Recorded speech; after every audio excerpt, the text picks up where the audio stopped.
Hi, welcome back. We're having a look at a statistics video now that looks at the shape of a distribution.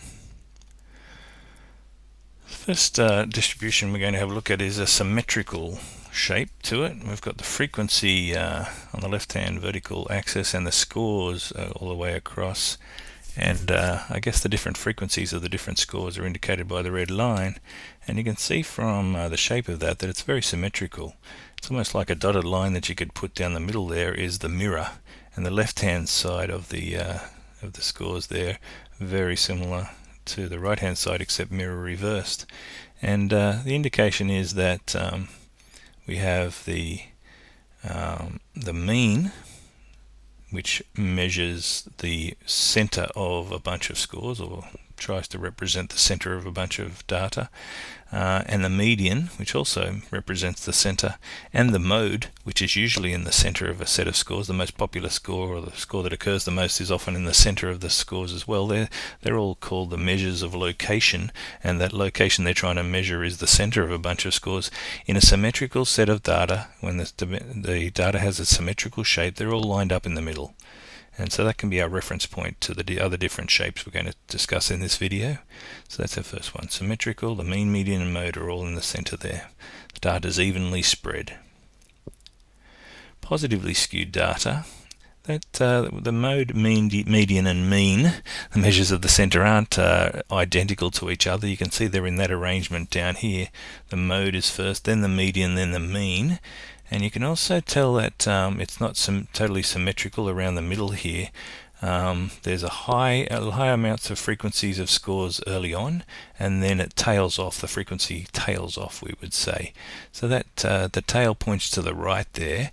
Now it's called a positively skewed set of data, and a lot of students mistake the idea that there's a whole bunch of data down the left-hand end where the numbers are smaller, and there's not many pieces of data up the other end where the numbers are bigger. I like to have students remember that on the number line we have negative scores on the left-hand side and positive scores on the right-hand side of the number line. And I like to link the idea that the tail is off on the positive end of the number line if you've got left and right in that arrangement in your mind.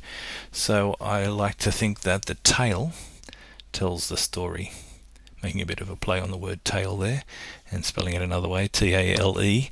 But because the tail of the shape of the distribution tails off up the positive end, I make that link that to the name there, that it's positively skewed data. That's how I remember it anyway. Negatively skewed data has a different arrangement of the mean, median, and mode. Mean comes first, then the median, then the mode in this sort of distribution, and more of the scores are up the bigger end there, but the tail is down to the left there on the number line. It's kind of like the tail is down the negative end, and it's called a negatively skewed distribution.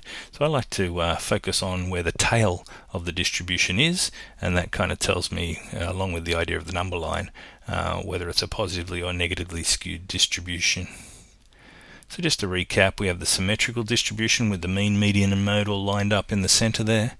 We have a positively skewed distribution with the tail off to the right, and mode, then median, then mean is the arrangements of those measures in the middle there. And negatively skewed, the tail is off to the left, and then the arrangements of those measures of center, mean, then median, then mode in a negatively distributed set of scores. So at least I want you to study and memorize this so that you can tell, or at least label, a positively skewed distribution compared to a negatively skewed distribution. If you really want every mark here, I would also go to the trouble, if I were you, of memorizing the arrangements of mean, median, and mode for positively and negatively skewed items. So if you can have this in your mind, that it goes in that order for positively skewed and in this order for negatively skewed, then you'll know you wouldn't miss a mark in that whole section if you ever asked about to comment on the shape of a distribution. So I hope that helps. You can always look at the video again if you're not sure, but that's discussing the three main shapes of distributions with data. Thanks for listening. I'll catch you next time.